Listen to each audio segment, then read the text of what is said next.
Juan-O's world. My baby mama trippin', she been going through my phone. Tired of me cheating, I can't leave these hoes alone. Hella pics, hella tips on my cash app. It's like hold up a minute. What up though, y'all? How y'all living?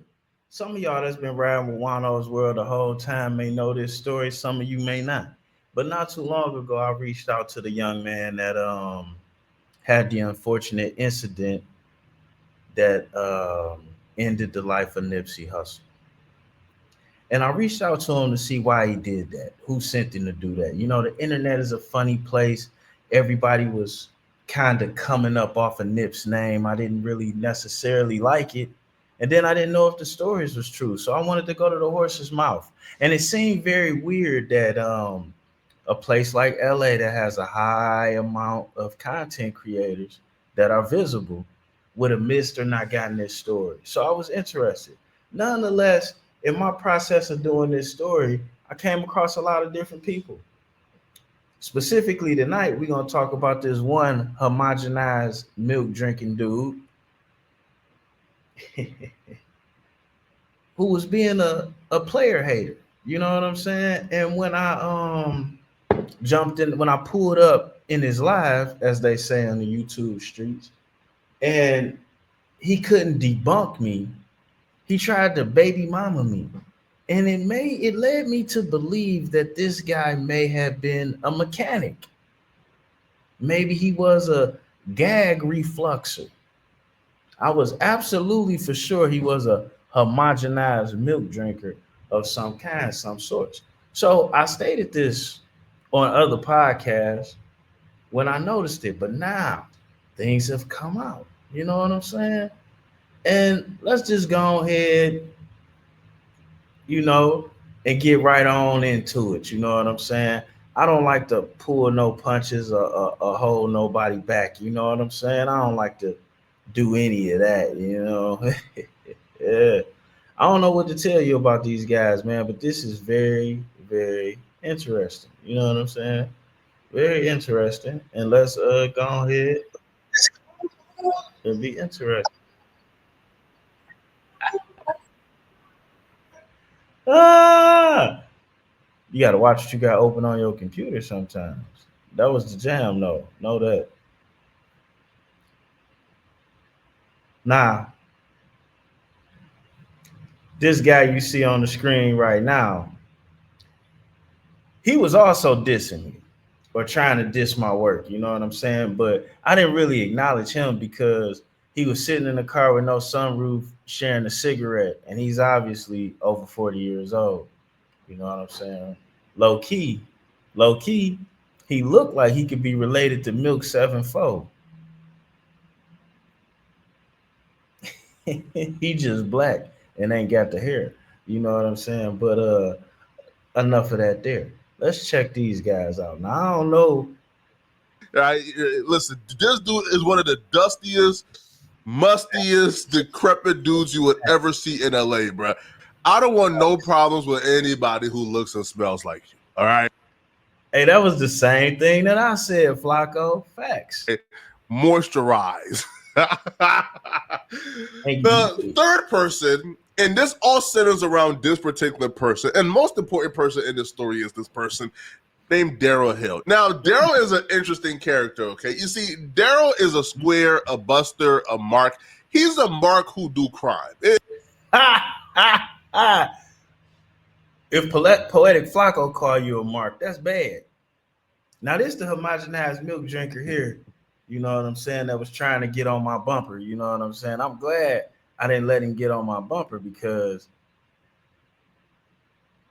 he's a homogenized milk drinker, you know?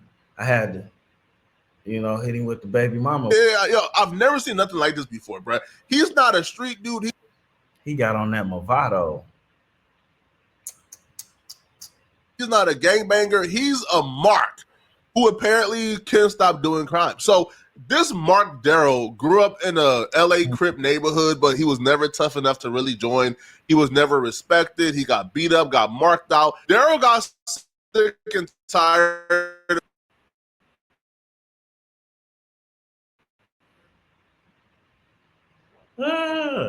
Daryl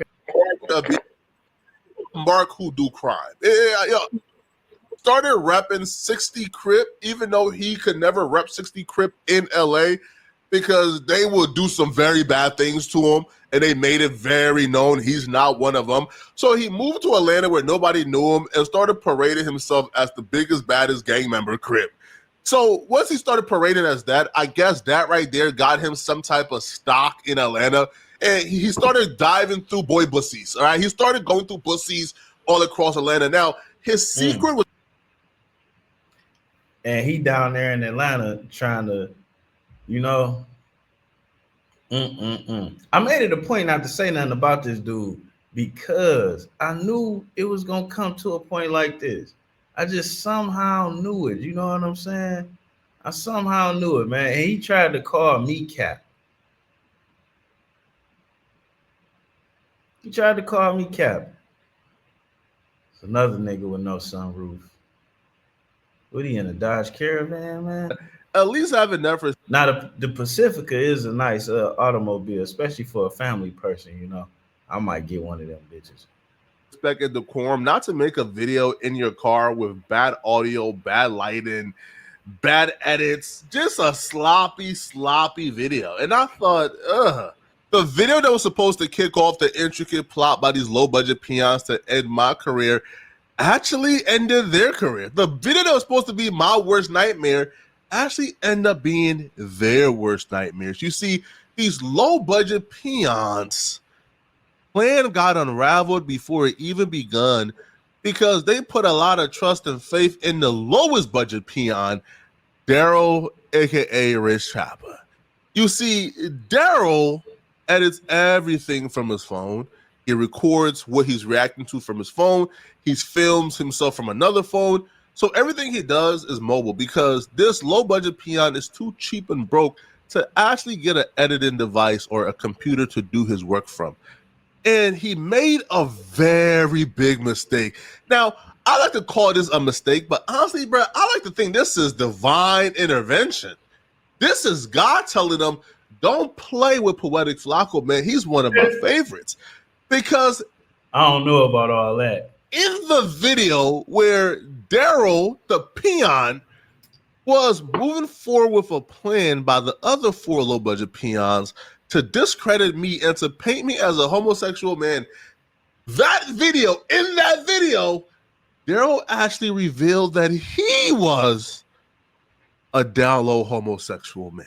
He made a catastrophic mistake. You see, he records the video he's reacting to on one phone and then films himself. Now imagine a nigga working like that on his YouTube channel having some shit to say about Juan-O. And then he got the Temu Tiger behind him. You know what I'm saying? Be yelling at his kids in the background. And then he call himself the rich trap man. Don't get me started. Like, I be trying not to murder mouth nobody in these YouTube streets, but I'll shoot at you. You know what I'm saying? Let me go. You know, I gotta watch how I do my thing when I do my thing. But this homogenized milk drinking ass reacting to it on another phone and then combine the footage to put out the reaction video. In this case, he kept the screen record on accidentally as he was doing other things on the phone. And then when he combined the footage, he forgot to trim out the other stuff he was doing while the screen recording was on. What was he doing? Here's what he was doing while the screen recording was on.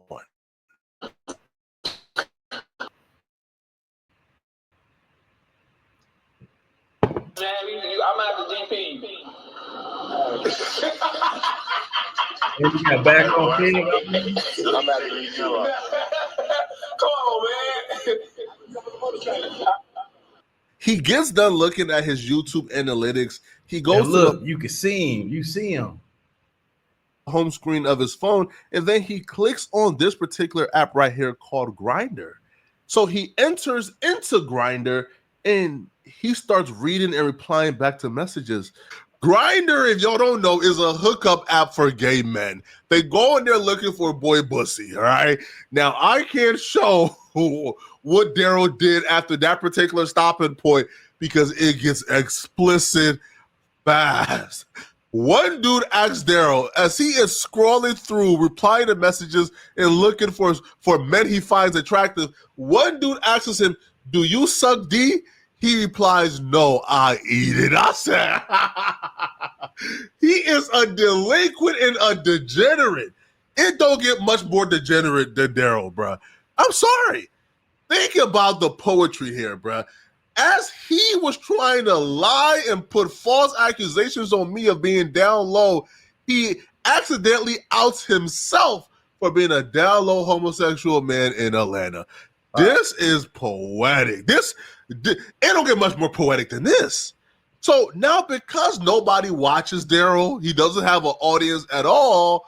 The only people who watch his videos when he drop it are people who are, on his team, right? People who are under the Drea management team. So when he posted a video with it, hilarious.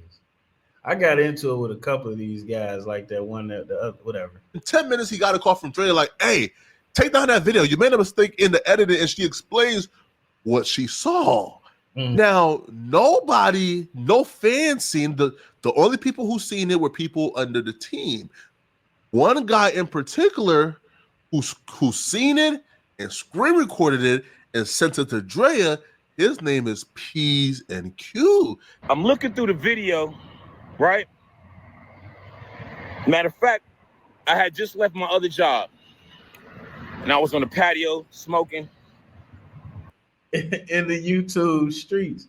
And that's why I do things a certain way. Because anyway, we're gonna make a whole nother video about it. This guy's in the YouTube streets. And I stopped the video.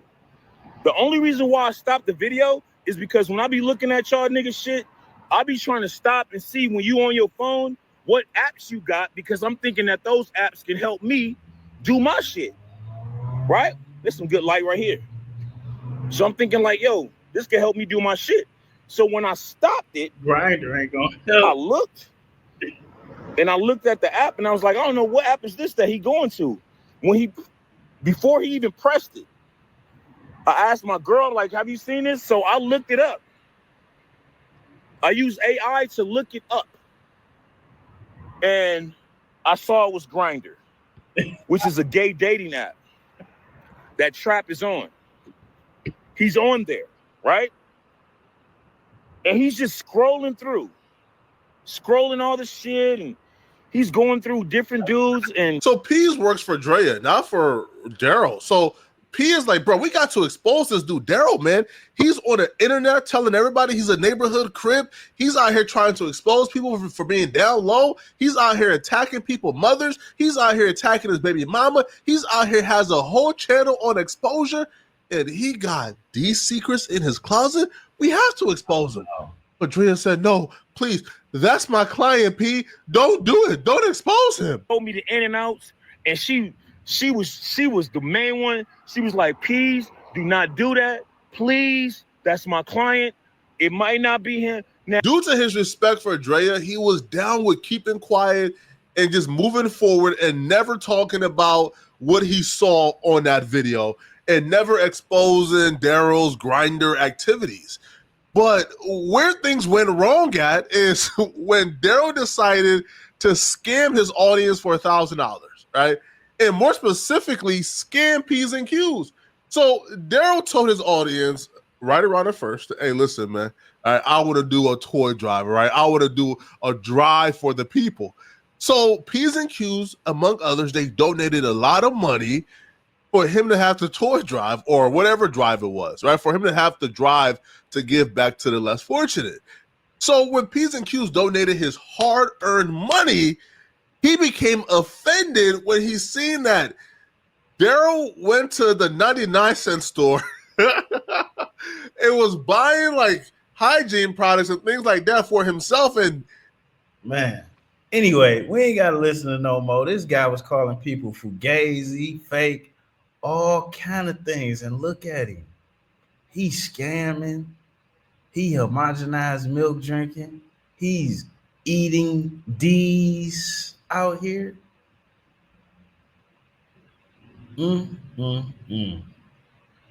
Had the audacity to speak on Juan-O, boy. You lucky I don't feel like digging in on this case. Cause I post that shit that Flacco won't.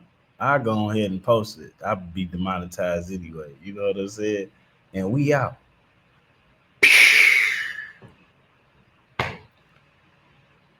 You better put some respect on my name, boy.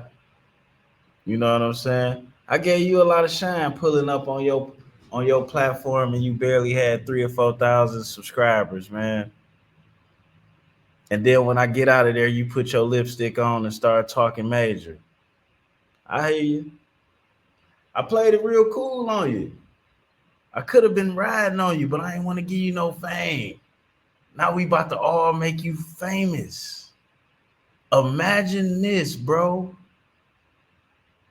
Look at all the people you pissed off unnecessarily just to be a 4 or 5,000 subscriber having ass nigga. I guess your actions eat dick. Yeah, you a dick eater. I get it. We out. Shout out Flacco. Get this nigga, bro.